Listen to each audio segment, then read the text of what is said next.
అల్హమ్దులిల్లాహి రబ్బిల్ ఆలమీన్ వస్సలాతు వస్సలాము అలా సయ్యిదిల్ అంబియాయి వల్ ముర్సలీన్ అమ్మా బాదు ఫౌజు బిల్లాహి మినష్ షైతాని రజీం బిస్మిల్లాహిర్ రహమానిర్ రహీం. ఈరోజు వీడియోలో ఇన్షాల్లాహ్ తఆలా ఏతికాఫ్ గురించి తెలుసుకునే ప్రయత్నం చేద్దాం.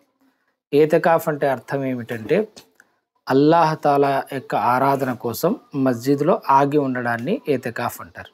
ఏతికాఫ్ యొక్క శాబ్దిక అర్థం కూడా అదే, అంటే ఒక చోట ఆగి ఉండడాన్ని. అంటే మస్జిద్లో మనం ఎటువంటి వేరే వ్యాపకాలు లేకోకుండా అల్లా ఆరాధన కోసమే అక్కడే ఆగి అల్లా యొక్క ఆరాధన చేయడాన్ని మనం ఏమంటామంటే ఏతికాఫ్గా చెప్తాం. ఏతికాఫ్ ఎప్పటి నుంచి ప్రారంభమైంది అంటే మనకు ఉన్నటువంటి ఆధారాలని బట్టి ఖురాన్ ఆయతుల ప్రకారం హజరత్ ఇబ్రాహీం అలీస్లాం గారి యొక్క ఉమ్మత్ నుండే ఇది ప్రారంభమైందని చెప్పవచ్చు. ఎందుకంటే అల్లాహ్ తఆలా సూరతుల్ బకరా 125వ నంబర్ ఆయతులో అల్లాహ్ తఆలా తెలియజేస్తున్నాడు, మేము ఈ గృహాన్ని మానవులందరికీ పుణ్యక్షేత్రంగాను శాంతి నిలయంగాను చేశాం. మీరు ఇబ్రాహీం నిలబడినటువంటి ప్రదేశాన్ని నమాజు స్థలంగా చేసుకోండి. నా గృహాన్ని సందర్శించి ప్రదక్షిణ చేసేవారి కోసం, అంటే తవాఫ్ చేసేవారి కోసం, అక్కడ ఏతికాఫ్ పాటించేవారి కోసం, రుకు సజ్దాలు చేసేవారి కోసం మీరు దీన్ని పరిశుద్ధంగా ఉంచండి అని ఇబ్రాహీం ఇస్మాయిల్ నుండి మేము వాగ్దానం తీసుకున్నామని అల్లాహ్ తఆలా తెలియజేయడం జరిగింది. ఇక్కడ మధ్యలో ఏతికాఫ్ పాటించే వారి కోసం అని కూడా వచ్చింది కదా, అంటే దాని అర్థం ఏమిటంటే ఆ కాలం నుండి కూడా మనకు ఏతికాఫ్ ఉందని చెప్పేసి మనం అర్థం చేసుకోవచ్చు.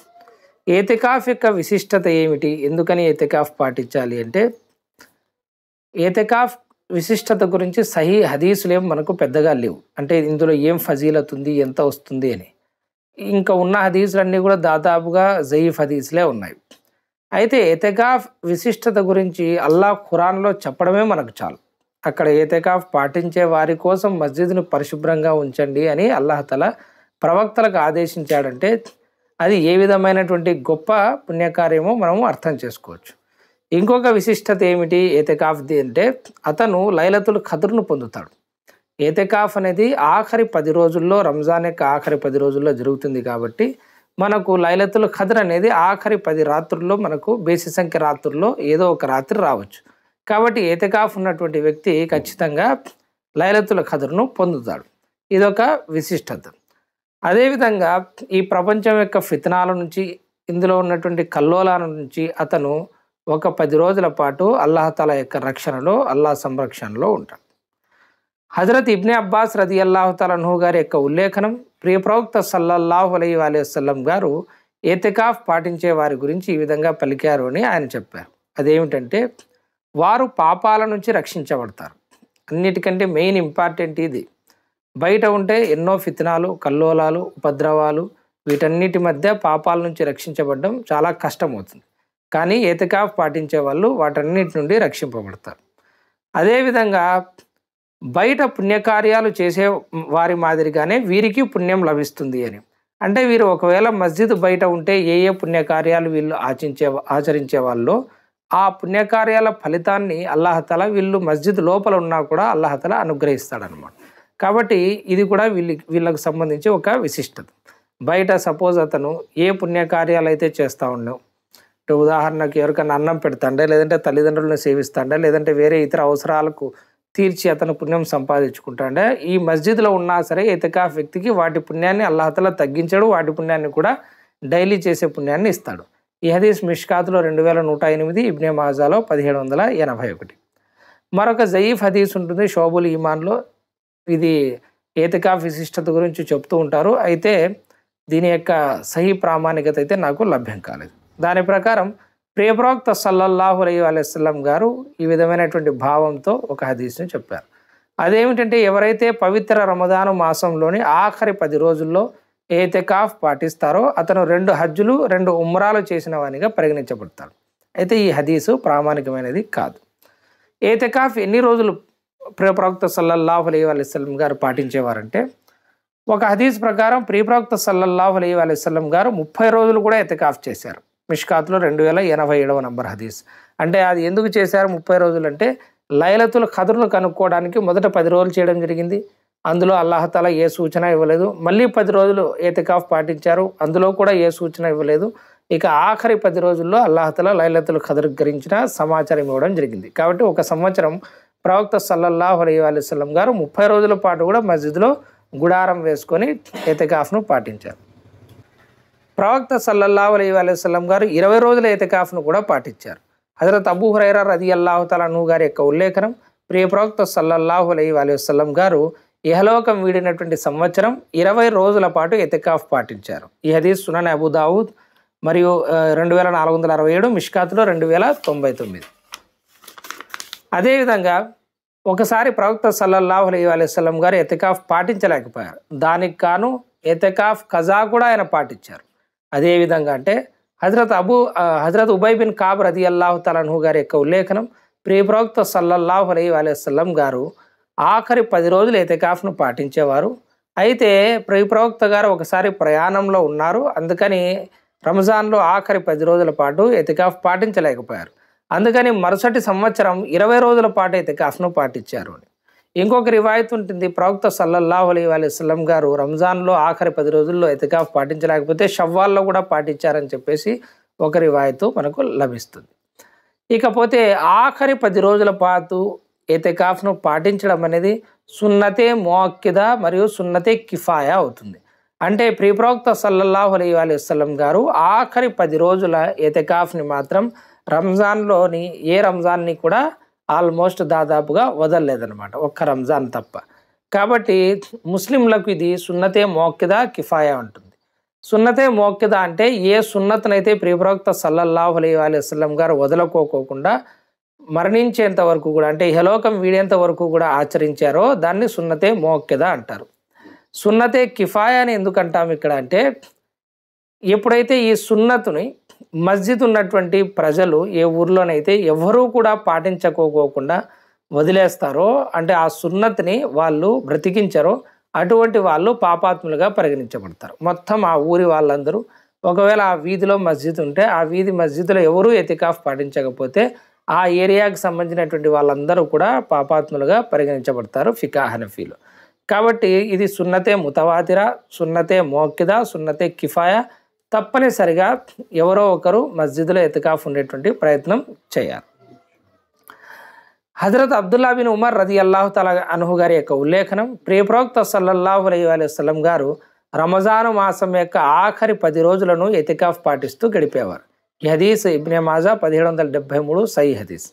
హజరత్ ఆయిషా రదియల్లాహు తఆలా అన్హా గారి యొక్క ఉల్లేఖనం, ప్రియ ప్రవక్త సల్లల్లాహు అలైహి వసల్లం గారు జీవితాంతం రమజాను నెల యొక్క చివరి 10 రోజుల్లో ఎతికాఫ్ను పాటించారు.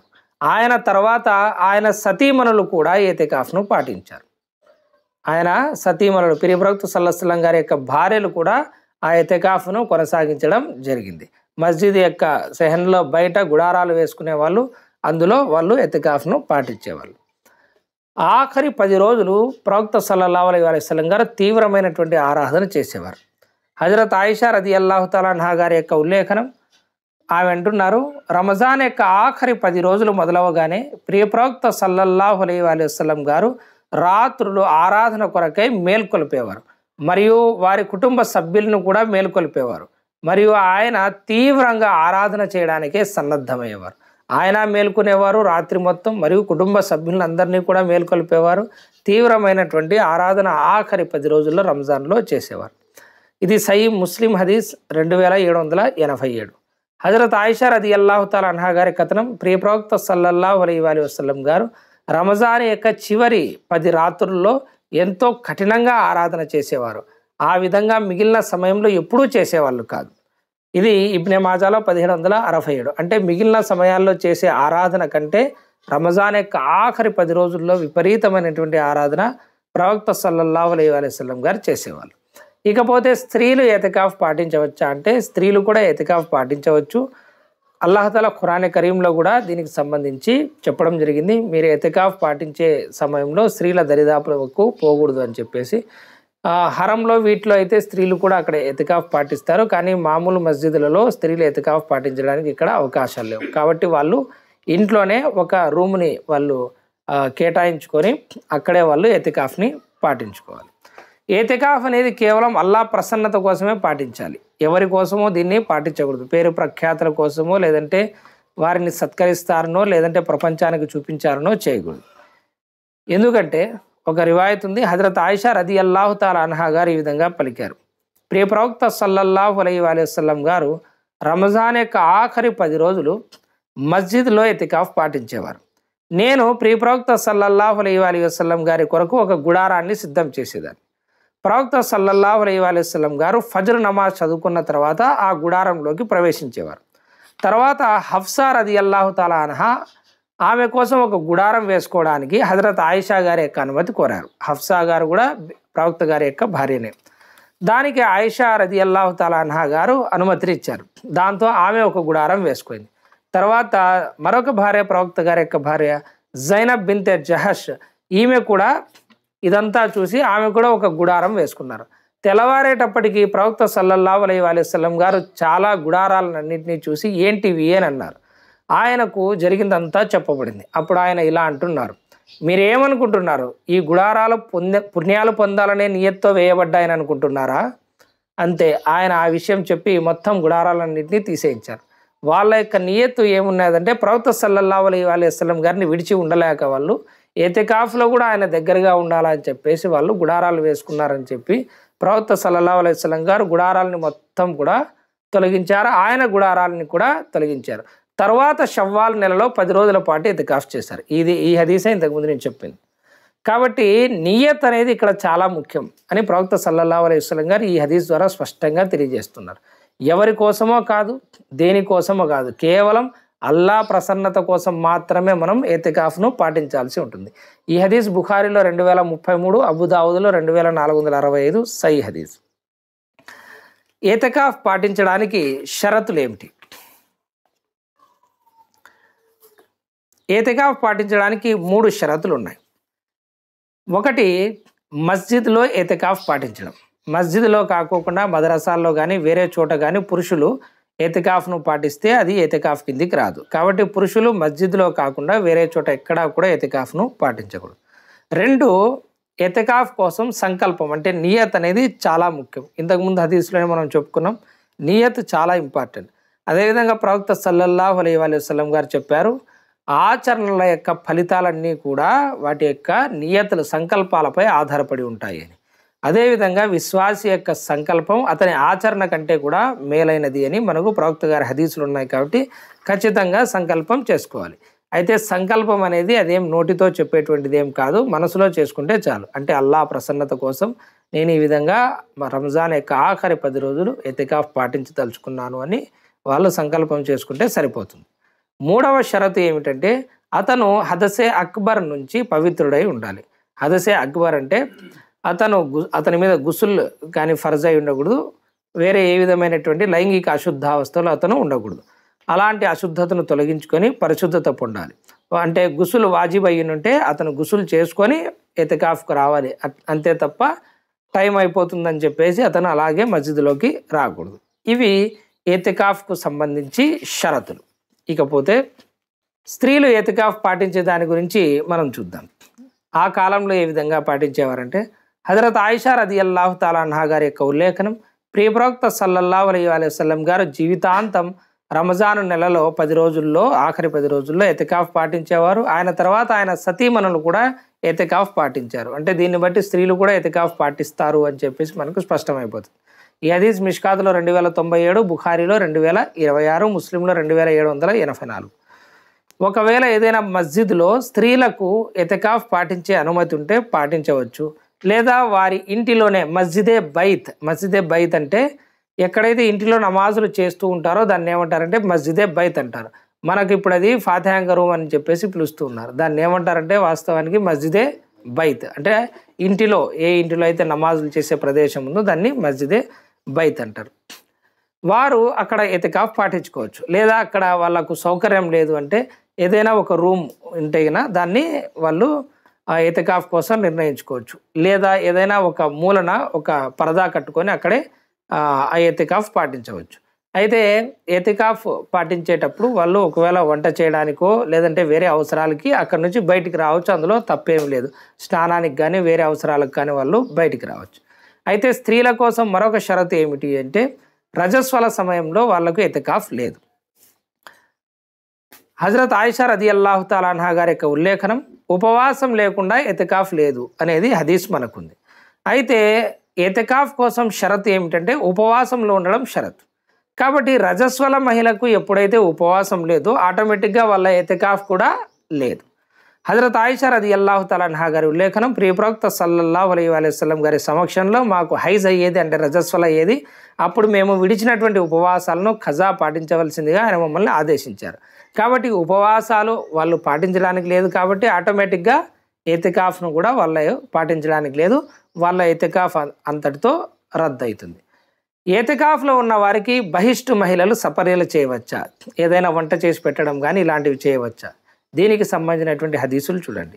హజరత్ ఆయిషా రదియల్లాహు తాలా అన్హా గారి యొక్క ఉల్లేఖనం, ప్రవక్త సల్లల్లాహు అలైహి వసల్లం గారు మస్జిద్లో ఎతికాఫ్లో ఉన్నప్పుడు ఆయన తలను నా వైపుకు వాల్చేవారు. అంటే ప్రవక్త గారి యొక్క ఇల్లు మస్జిదే నబవీకి పక్కనే ఉండేది, ఒక కిటికీ కూడా అందులో నుంచి వాళ్ళకు కంబైన్డ్గా ఉండేది అనమాట. అప్పుడు ప్రవక్త సల్లల్లాహు అలైహి వసల్లం గారు ఆయన యొక్క తలను అమ్మ ఆయిషా గారి వైపుకు వాలిస్తే నేను ఆయన తలను దువ్వేదాన్ని. అప్పుడు నేను బహిష్టు స్థితిలో ఉండేదాన్ని. మరొక ఉల్లేఖనంలో తలను శుభ్రం చేసేదాన్ని అని ఉంది. కాబట్టి మనకి ఇక్కడ ఇంకొక పాయింట్ ఏం తెలుస్తుందంటే, ఎతికాఫ్ సమయంలో తల దువ్వుకోవడం కూడా సున్నతే. నూనె రాసుకోవచ్చు, తల దువ్వుకోవచ్చు, తలను శుభ్రం చేసుకోవచ్చు. ఈ హదీసు బుఖారీలో 2028, 2031. కాబట్టి ఇదే హదీస్ నుంచి మనము ఏమని రిజల్ట్ తీయచ్చు అంటే, ఎతికాఫ్ పాటించే వ్యక్తుల కోసం బహిష్ట స్థితిలో ఉన్నటువంటి స్త్రీ వంట చేయొచ్చు, కావాలంటే మస్జిద్ వరకు వెళ్ళి ఆమె క్యారీ కూడా ఇచ్చేసి రావచ్చు. ఇలాంటి పనులన్నీ కూడా ఆమె చేయొచ్చు. కాకపోతే దురదృష్టవశాత్తు ఇప్పటికీ కూడా బహిష్ట స్త్రీలను వంట చేయనీయకోకుండా వేరే ఏదైనా ఈద్ రోజు కానీ ఇట్లాంటి పండగ రోజులు కానీ వారు వంటలు చేయనీయకోకుండా ఇప్పటికీ కొంతమంది ఆపుతూనే ఉంటారు. ఈ విషయాన్ని గమనించి ఇటువంటి వాటికి దూరంగా ఉండాలి. ఎందుకంటే ఇస్లాం మతం ఎప్పుడూ ఇలాంటివి నేర్పించలేదు. ఎతికాఫ్ పాటించేవారు శారీరక స్పర్శకు దూరంగా ఉండాలి. అల్లాహ్ తఆలా ఖురాన్ కరీంలో తెలియజేశాడు. సూర నంబర్ 2, 187వ నంబర్ ఆయతు, మీరు మస్జిదుల్లో ఎతికాఫ్ పాటించేటువంటి కాలంలో మీ భార్యలతో సమాగమం జరపకండి, అంటే భార్యల వద్దకు పోవడానికి లేదు.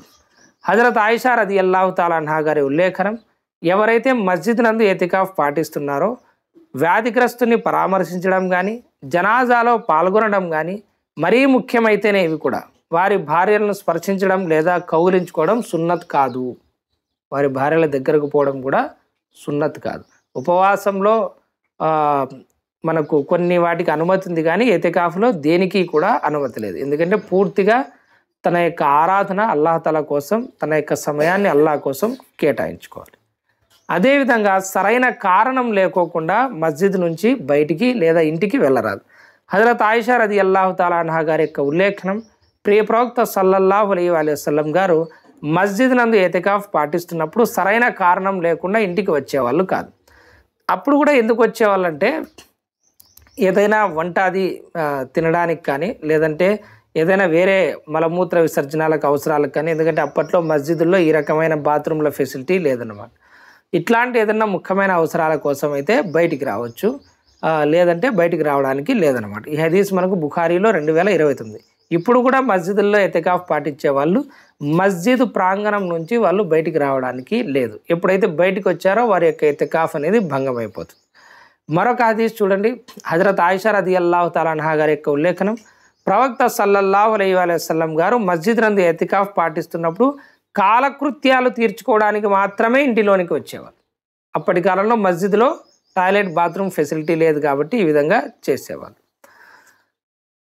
ఒకవేళ ఏ మస్జిదుల్లో అయితే కాలకృత్యాలు తీర్చుకోవడానికి, స్నానం చేయడానికి, గుసులు చేయడానికి అవకాశం ఉందో అటువంటి వాళ్ళు మస్జిద్ నుంచి కాలకృత్యాలు తీర్చుకోవడానికి కూడా బయటికి రాకూడదు. ఎందుకంటే అక్కడే ఉంది. కొన్ని మస్జిదుల్లో టాయిలెట్ ఫెసిలిటీ ఉంటుంది కానీ గుసుల్ ఫెసిలిటీ ఉండదు, అంటే స్నానం చేయడానికి ఫెసిలిటీ ఉండదు. అట్లాంటి వాళ్ళు స్నానం చేయడానికి అయితే బయటికి వెళ్ళొచ్చు, కానీ వాళ్ళు మధ్యలో ఇంకా వేరే ఇతర ఏ వ్యాపకంలో కూడా నిమగ్నం కాకోకుండా ఆ పని తీరగానే మస్జిద్కు మళ్ళీ రావాల్సి ఉంటుంది. హజరత్ ఆయిషా రదియల్లాహు తాలా అన్హా గారి యొక్క ఉల్లేఖనం, ఎవరైతే మస్జిద్ నందు ఎతికాఫ్ పాటిస్తున్నారో వ్యాధిగ్రస్తుని పరామర్శించడం కానీ, జనాజాలో పాల్గొనడం కానీ, వారి భార్యలను స్పర్శించడం లేదా కౌగిలించుకోవడం సున్నత్ కాదు. ఈవెన్ ఇంపార్టెంట్ అయితే తప్ప మీరు అంటే బంధువుల జనాజా అయితే తప్ప జనాజాలో కూడా మీరు పాల్గొనడానికి లేదు. అదేవిధంగా వ్యాధిగ్రస్తుని పరామర్శించడం ఎంతో పుణ్యకార్యమైనప్పటికీ చాలా ఇంపార్టెంట్, వెళ్ళాలి మనం, తప్పదు అనుకుంటే వెళ్ళవచ్చు, లేదంటే అది కూడా వదిలేయాలి. ఎందుకంటే మరొక హదీస్ ఉంటుంది, హజరత్ అలీ రదియల్లాహు తఆలా అన్హు గారి యొక్క ఉల్లేఖనం, ఏతికాఫ్లో కూర్చున్నటువంటి వ్యక్తి జుమా నమాజ్కు హాజరవ్వాలి, వ్యాధిగ్రస్తుని పరామర్శించాలి, జనాజాలో పాల్గొనాలి అని, ఇంట్లో వాళ్ళ అవసరాలను పూర్తి చేయాలని. ఇది ముసన్నఫ్ ఇబ్న్ అబీ షైబాలో ఉంటుంది. ఇది అమ్మా ఆయిషా గారు చెప్పినటువంటి హదీస్కు కాస్త వ్యతిరేకంగా అనిపించినప్పటికీ ఇందులో ఆయన చెప్పే ఉద్దేశం ఏమంటే అవసరం ఉంటే వీటికి వెళ్ళాలి అని. మరొక హదీస్ ఏమిటంటే ఏతికాఫ్ పాటించడానికి జామియా మస్జిద్ షరత్ ఉంది. అంటే ఎక్కడైతే జుమా నమాజ్ జరుగుతుందో అటువంటి మస్జిద్లో మీరు ఏతికాఫ్ పాటించాలి. హజరత్ ఆయిషా రదియల్లాహు తఆలా అన్హా గారి యొక్క ఉల్లేఖనం, ప్రవక్త సల్లల్లాహు అలైహి వసల్లం గారు పలికారు, జుమా నమాజులు జరపబడే మస్జిద్లో తప్ప మరే చోట ఏతికాఫ్ లేదు. ఈ హదీస్ సుననే అబూ దావుద్ 2473. హజరత్ అలీ రదియల్లాహు తఆలా అన్హు గారు అంటున్నారు, ఏతికాఫ్లో కూర్చున్నటువంటి వ్యక్తి జుమా నమాజ్కు హాజరవ్వాలని. ఒకవేళ ఎక్కడైనా సరే జామియా మస్జిద్ లేకపోతే, అంటే కొన్ని పల్లెలు లేదా కొన్ని చోట్ల కొన్ని ప్రాంతాల్లో జుమా జరిగేటువంటి మస్జిదులు కనుక లేకపోతే వాళ్ళు అక్కడ ఎతికాఫ్ పాటించవచ్చు. అయితే ఫుకా ఏమంటారంటే అటువంటి వ్యక్తి ఏం చేయాలంటే జామియా మస్జిద్లో జరిగే జుమా నమాజ్కి అటెండ్ అవ్వాలి. అతను జుహర్ నమాజ్ చదువుకోకూడదు. దానికోసం అతనికి అనుమతి ఉంది. అంటే ఈ మస్జిద్లో ఎతికాఫ్ పాటిస్తాడు, సమయమైనప్పుడు జుమా నమాజ్ చదువుకొని వెంటనే మళ్ళీ ఈ మస్జిద్కి తిరిగి రావాలి. ఆ విషయం గుర్తుపెట్టుకోండి. ఏతికాఫ్లో వ్యక్తి స్నానం చేయవచ్చు, తల దూవుకోవచ్చు. దానికి సంబంధించినటువంటి హదీస్ ఇంతకుముందే మనం చూసాం. అదేమిటంటే ప్రవక్త సల్లల్లాహు అలైహి వసల్లం గారు ఏతికాఫ్ సమయంలో ఆయన యొక్క తలను ప్రవక్త అమ్మ ఆయిషా గారి వైపు ఉంచితే ఆమె ఆయన యొక్క తలను దువ్వేవారు. అదేవిధంగా కాలకృత్యాలు తీర్చుకోవడానికి స్నానం చేయడం ఇటువంటి వాటికి ఆయన ఇంటికి కూడా వచ్చేవారు. ఏతికాఫ్ కొరకు మస్జిద్లో ఎప్పుడు ప్రవేశించాలి అంటే ప్రవక్త సల్లల్లాహు అలైహి వసల్లం గారి యొక్క సున్నత్ అయితే 20వ తారీఖు ఉదయం ఆయన ఫజర్ నమాజ్ చదివి గుడారంలో ప్రవేశించేవారు. ఇది సున్నత్. లేదంటే మ్యాక్సిమం మీరు 21వ తారీఖు అసర్ కల్లా వచ్చేయాలి. చాలామంది ఏం చేస్తారంటే 21కి వస్తారు. అంటే ఎలా అంటే 20వ తారీఖు మగ్రిబ్కి వస్తారనమాట వీళ్ళు. 20వ తారీఖు మగ్రిబ్ అంటే ఆటోమేటిక్గా అది 21వ తారీఖు అవుతుంది. ఇది అంత సున్నత్కు దగ్గర అనిపించదు. ఎతికాఫ్ అయితే అయిపోతుంది, కానీ అసర్కి మ్యాక్సిమం వచ్చేటువంటి ప్రయత్నం చేయండి. దీనికి సంబంధించినటువంటి హదీస్ చూడండి. అమ్మ ఆయిషా రదియల్లాహు తఆలా అన్హా గారి యొక్క ఉల్లేఖనం, ప్రవక్త సల్లల్లాహు అలైహి వసల్లం గారు రమజాన్ యొక్క ఆఖరి 10 రోజులు మస్జిద్లో ఎతికాఫ్ పాటించేవారు. నేను ప్రవక్త గారి కోసం ఒక గుడారాన్ని సిద్ధం చేసేదాన్ని. ప్రవక్త సల్లల్లాహు అలైహి వసల్లం గారు ఫజర్ నమాజ్ చదువుకున్న తర్వాత అందులో ప్రవేశించేవారు. 20వ తారీఖు ఫజర్ నమాజ్తోనే ఆయన ప్రవేశించేవారు. అమ్మ ఆయిషా ఉల్లేఖనం ఇంకొక హదీస్, ప్రవక్త సల్లల్లాహు అలైహి వసల్లం గారు ఏతికాఫ్ చేయాలని సంకల్పించుకున్నప్పుడు ఆయన ఫజర్ నమాజ్ అదా చేసేవారు. తర్వాత ఆయన ఏతికాఫ్ చేయాల్సినటువంటి ప్రదేశానికి వెళ్ళేవారు. కాబట్టి ఈ విధంగా 20వ తారీఖు పొద్దున్నే వెళ్ళేటువంటి ప్రయత్నం చేయండి. అవకాశం లేకపోతే మీరు అసర్కి అయినా అక్కడ చేరుకునేటువంటి ప్రయత్నం చేయండి. ఏతికాఫ్లో పరుపు వాడుకోవడానికి కూడా వీలుంది, పడుకోవడానికి. అంటే ఏదైనా పరుచుకొని కూడా మనం పడుకోవచ్చు, దానికి ఇబ్బంది ఏం లేదు. మరి మస్జిదుల్లో కొంతమంది అలో చేస్తారు, కొంతమంది అలో చేయరు. కాబట్టి ఎక్కడ ఏ విధమైనటువంటి సౌలభ్యాలు ఉందో ఆ విధంగానే మీరు నడుచుకోండి. అంతే తప్ప మస్జిదుల్లోకి వెళ్ళి గొడవలు పడాల్సినటువంటి అవసరం లేదు. దీనికి సంబంధించినటువంటి హదీస్, హజరత్ అబ్దుల్లా బిన్ ఉమర్ రదియల్లాహు తఆలా అన్హు గారి యొక్క ఉల్లేఖనం, ప్రవక్త సల్లల్లాహు అలైహి వసల్లం గారు ఏతికాఫ్ పాటించేటప్పుడు మస్జిదే నబవీలో తౌబా స్తంభం వెనక, తౌబా స్తంభం అంటే ఇది ఒక వ్యక్తిని అక్కడ కట్టేసినారనమాట. ఒక అవిశ్వాసిని అక్కడ కట్టేసినారు. అతనికి 3 రోజులు కట్టేసిన తర్వాత తౌబా చేసుకునేటువంటి భాగ్యం లభించింది ఆయనకు. అందుకని ఆ స్తంభాన్ని ఏమంటారంటే తౌబా స్తంభం అంటారనమాట. ఆ తౌబా స్తంభం వెనకన ఆయన కోసం పరుపు పరచబడేది లేదా మంచం వేయబడేది. కాబట్టి మా ఏతికాఫ్లో ఉన్నప్పుడు ఈ విధమైనటువంటి పరుపు లేదా మంచం కూడా వాడితే తప్పేం లేదు. ఈ హదీస్ మిష్కాత్లో 2107వ హదీస్. ఏతికాఫ్ యొక్క అసలు లక్ష్యం ఏమిటి అంటే లైలతుల్ ఖద్ర్ను పొందడం. కాబట్టి ఆఖరి 10 రోజుల్లోని బేసి సంఖ్య రాత్రుల్లో తీవ్రమైనటువంటి ఆరాధన చేయాలన్నమాట. దీన్ని ప్రవక్త సల్లల్లాహు అలైహి వసల్లం గారి యొక్క హదీసుల నుంచి మనకు లభిస్తుంది. ఏతికాఫ్లో ఖురాన్ను అధికంగా పఠించాలి. ఇది ప్రవక్త సల్లల్లాహు అలైహి వసల్లం గారి యొక్క సున్నత్. దీనికి సంబంధించినటువంటి హదీస్, రంజాన్ యొక్క ఆఖరి 10 రోజుల్లో పూర్తి నెల కూడా జిబ్రీల్ అలీస్లాం గారు ప్రవక్త సల్లల్లాహు అలైహి వసల్లం గారి దగ్గరికి వచ్చేవారు. అప్పుడు ప్రవక్త సల్లల్లాహు అలైహి వసల్లం గారు ఆయన ముందు కూర్చొని ఖురాన్ పారాయణం చేసేవారు. జిబ్రీల్ అలీస్లాం గారు వచ్చినప్పుడు ఆయన వర్షాన్ని కురిపించే గాలి కంటే అధికంగా దానాలు చేసేవారు. ఈ హదీస్ కూడా మనకు దొరుకుతుంది ముస్లింలో 6009. ప్రవక్త సల్లల్లాహు అలైహి వసల్లం గారు జిబ్రీల్ అలీస్లాం గారు వచ్చినప్పుడు పూర్తి ఖురాన్ని పఠించేవారు. ప్రవక్త సల్లల్లాహు అలైహి వసల్లం గారు 10 రోజుల ఎతికాఫ్ పాటించేవారు. అందులో పూర్తి ఖురాన్ కూడా పఠించేవారు. ఇహలోకం వీడినప్పుడు 20 రోజుల ఎతికాఫ్ పాటించారు. అందులో 2 సార్లు ఖురాన్ను పఠించడం జరిగింది. ఈ హదీస్ మిష్కాత్లో 2099, బుఖారిలో 4998. మస్జిద్ నందు తినడానికి, తాగడానికి, పడుకోవడానికి కూడా అనుమతి ఉంది. కాకపోతే ఎక్కువ సమయం మీరు అల్లాహ్ యొక్క ఆరాధనలో గడపాలి. ఇంకా కొన్ని నియమాలను చూద్దాం. ఏతికాఫ్ యొక్క రకాలని చూద్దాం. ఏతికాఫ్ నందు మనకు దాదాపుగా 3-4 రకాల ఏతికాఫ్లు కనిపిస్తాయి. అందులో మొదటి ఏమిటంటే మస్నూన్ ఏతికాఫ్, అంటే సున్నతే ముతవాతిరాగా, సున్నతే మోక్కిదా ఏతికాఫ్ ఏదైతే ఉందో అది రంజాన్ యొక్క ఆఖరి 10 రోజుల్లో పాటించేటువంటి ఏతికాఫ్. జాగ్రత్తగా గుర్తుపెట్టుకోండి, ఏ ఎతికాఫ్కైనా సరే ఉపవాసం అనేది షరత్. ఉపవాసం లేకపోతే ఎతికాఫ్ ఆటోమేటిక్గా భంగం అయిపోతుంది. ఈ విషయం గుర్తుపెట్టుకోండి. మొదటి రకం ఎతికాఫ్ ఏమిటి? రంజాన్లో ఆఖరి 10 రోజుల్లో పాటించేటువంటి ఎతికాఫ్. రెండవ ఎతికాఫ్ ఏమిటి అంటే ఏతికాఫే నజర్, అంటే మొక్కుబడి ఎతికాఫ్. ఎవరైనా నేను ఒకరోజు మస్జిద్లో ఎతికాఫ్ ఉంటానని మొక్కుకుంటే ఆ మొక్కుబడి తీరిన వెంటనే అతను ఎతికాఫ్ పాటించవచ్చు. ఇట్లాంటి మొక్కుబడులు ఉన్నాయి ఇంతకుముందు, ఉపవాసాల మొక్కుబళ్ళు, ఏతికాఫ్ మొక్కుబళ్ళు. ఇప్పుడు అన్ని అడ్డమైన మొక్కుబళ్ళు అన్నీ వచ్చాయి మనకు. హజరత్ అబ్దుల్లా బిన్ ఉమర్ రదియల్లాహు తఆలా అన్హుమా గారి యొక్క ఉల్లేఖనం, హజరత్ ఉమర్ రదియల్లాహు తఆలా అన్హు గారు అజ్ఞాన కాలంలో, అంటే జమానే జాహిలియత్లో ఒక రాత్రి లేదా పగలు కాబా వద్ద ఆరాధనలో గడుపుతారని మొక్కుకున్నారు. దాని గురించి ప్రవక్త సల్లల్లాహు అలైహి వసల్లం గారిని అడగగా ఆయన ఈ విధంగా పలికారు, ఏతికాఫ్ను పాటించు మరియు ఉపవాసం ఉండు అని. ఈ హదీస్ సుననే అబూ దావూద్లో 2474, సహీ హదీస్ మిష్కాత్లో 2101. కాబట్టి ఆ వాజిబ్ ఏతికాఫ్ కూడా ఉపవాసం పాటించడం అనేది షరత్. ఉపవాసం పాటించకోకుండా వాజిబ్ ఏతికాఫ్ కూడా లేదు. వాజిబ్ ఏతికాఫ్ కనీసం 1 రోజుదై ఉండాలి. అర రోజు, అరపూట, 1 పూట, 1 గంట ఉంటారని ఏతికాఫ్ మొక్కుకోకూడదు. మొక్కుకుంటే ఏతికాఫే నజర్, ఎన్ని రోజులు? కనీసం 1 రోజు మీరు ఏతికాఫ్ పాటించాలి.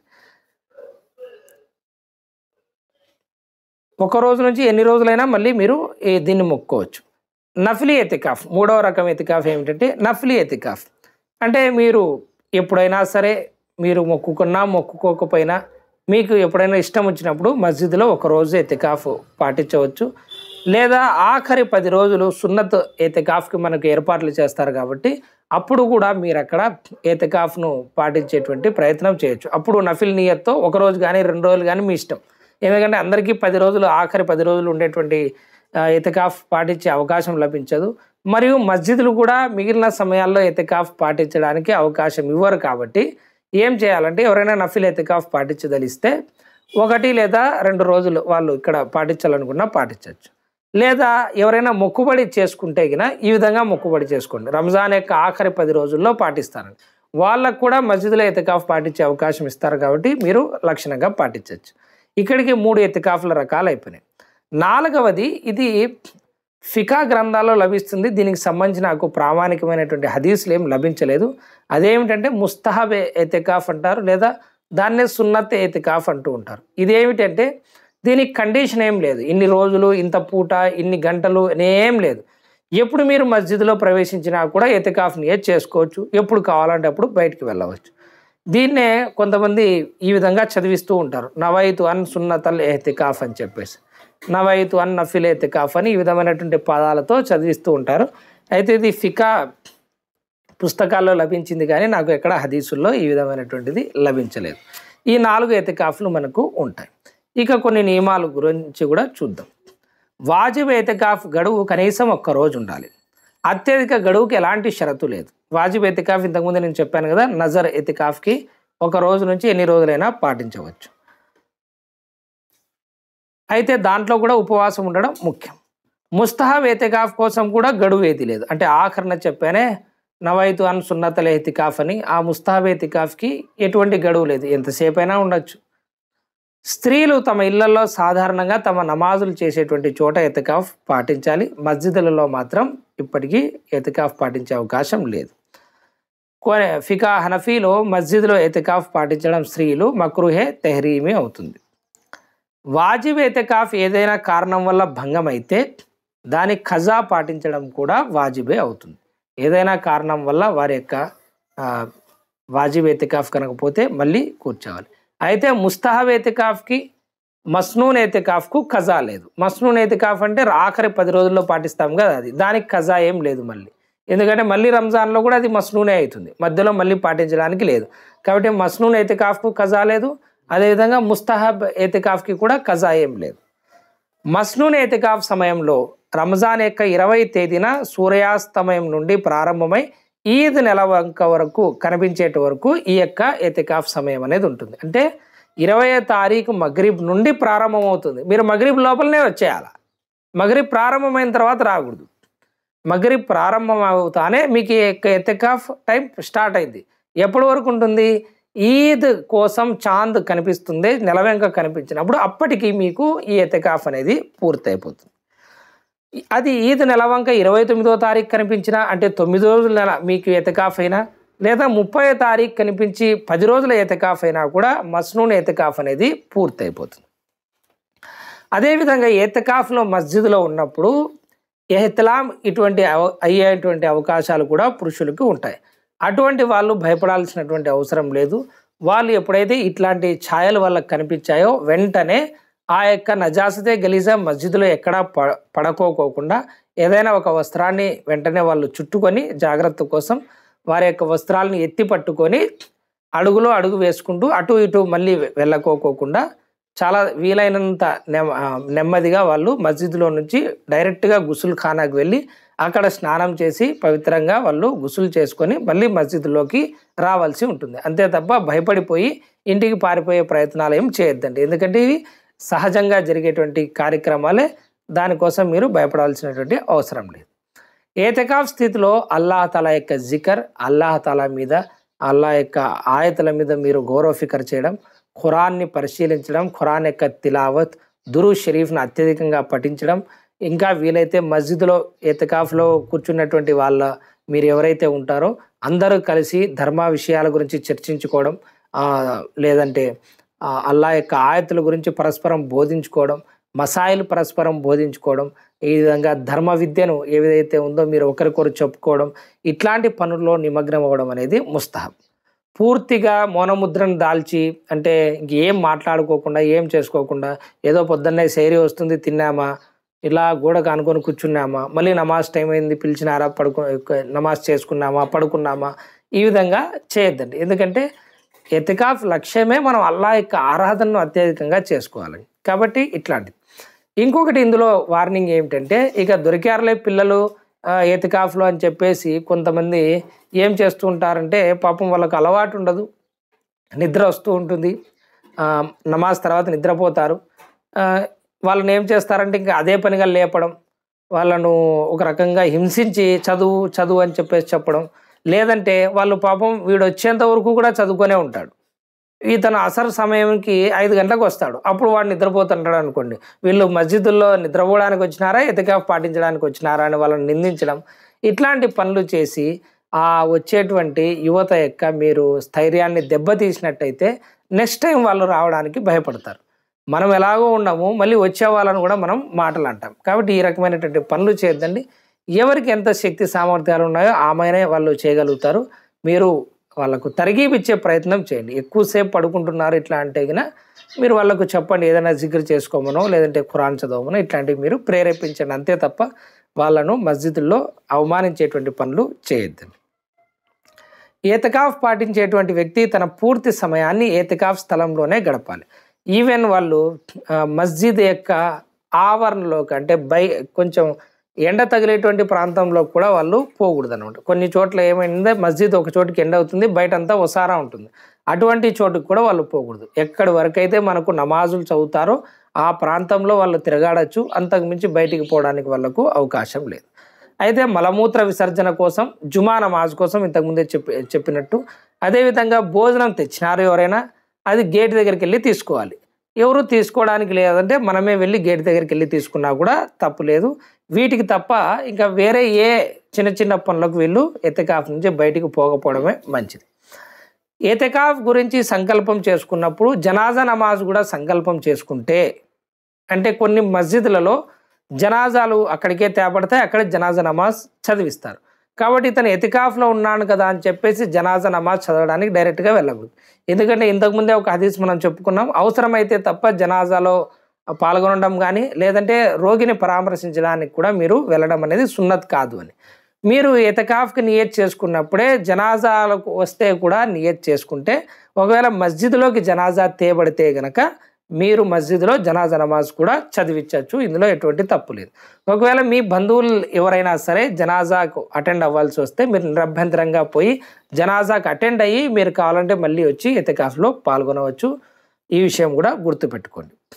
ఎలాంటి షరియత్ పరమైనటువంటి షరఈ ఉజర్ లేకుండా, కారణం లేకుండా, సహజ అవసరాలు కాలకృత్యాలకు వీటికి ఏమీ లేకోకుండా తన యొక్క ఎతికాఫ్ స్థలాన్ని వదిలి బయటికి వెళ్ళడం వల్ల ఎతికాఫ్ భంగం అయిపోతుంది. చాలామంది తెలియక ఎవరు చూడడం లేదు లేని బయట ఎవరో ఫ్రెండ్ వచ్చినారని పోవడం, లేదంటే ఏదో ఇంట్లో వాళ్ళు వచ్చినారని చెప్పేసి పోయి మాట్లాడి రావడం, ఏదన్నా వ్యాపార లావాదేవీలు ఉంటే ఉండు నేను వస్తాను 2 నిమిషాలని చెప్పేసి పోయి రావడం, ఇట్లాంటివి చేస్తూ ఉంటారు. ఈ విధంగా చేయకండి, మీ యొక్క ఎతికాఫ్ భంగం అవుతుంది. అదేవిధంగా ఎతికాఫ్ స్థితిలో ఉండగా ప్రాపంచిక వ్యవహారాలు, ప్రపంచానికి సంబంధించినటువంటి మాటలు మాట్లాడుకోవడం మక్రూహే తెహ్రీమీ అవుతుంది. మక్రూహే తెహ్రీమీ అంటే ఇది హరాంకు దగ్గర, అంటే గునాకు, పాపానికి దగ్గర అవుతుంది. కాబట్టి ఈ విషయం మీరు గుర్తుపెట్టుకోండి. ఎతికాఫ్ పాటించే వాళ్ళ యొక్క లక్ష్యాన్ని లైలతుల్ ఖద్ర్ను పొందడాన్ని పెట్టుకోండి. అల్లాహ్ తఆలా మీ యొక్క ఎతికాఫ్ను మరియు లైలతుల్ ఖద్ర్ యొక్క పుణ్యాన్ని రెండింటినీ ప్రసాదిస్తాడు.